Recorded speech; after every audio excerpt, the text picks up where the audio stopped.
কামরুজ্জামান তুহিন লিখেছেন, আজান দেওয়ার সময় কানে 2 আঙ্গুল দেওয়া কি জরুরি, এটা কি সুন্নাত?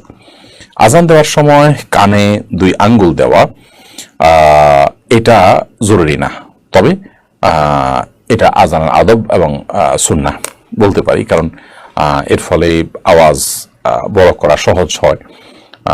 কিন্তু যদি কেউ কানে আঙ্গুল না দেন, এমনি হাত ছেড়ে দিয়ে তিনি আজান দিয়ে ফেলেন, তাতেও কিন্তু আজান আদায় হয়ে যাবে।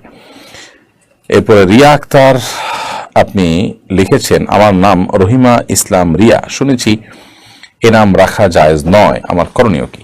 দেখুন, রহিমা এই নাম এর অর্থ অনেক বেশি দয়ালু নারী, সীমাহীন দয়ালু নারী। তো আসলে সীমাহীন আল্লাহর ক্ষেত্রে যে অর্থে ব্যবহার হবে, মানুষের ক্ষেত্রে তো সেই অর্থে ব্যবহার হবে না। তবে কোরআন কারীমে আল্লাহ রাব্বুল আলামিন নবী সাল্লাল্লাহু আলাইহি সাল্লামকে রউফুর রহিম বলেছেন, তো সেই দিক থেকে এটি মানুষের জন্য প্রযোজ্য হয়। বিধে আপনি রহিমা নাম রাখলে যে গুনাহ হয়ে যাবে, এটা সেরকম না। আর রিয়া মানেই হলো মানুষকে দেখানোর জন্য কোনো কাজ করলে সেটাকে বলা হয় সেইটাকে বলা হয় রিয়া, লৌকিকতা।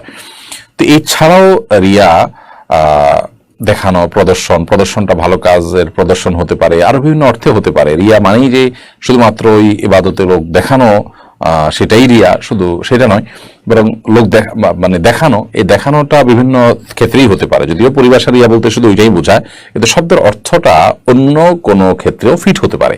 বিধায় এই নাম রাখলে গুনাহ হয়ে যাবে, ব্যাপারটা কিন্তু সেরকম।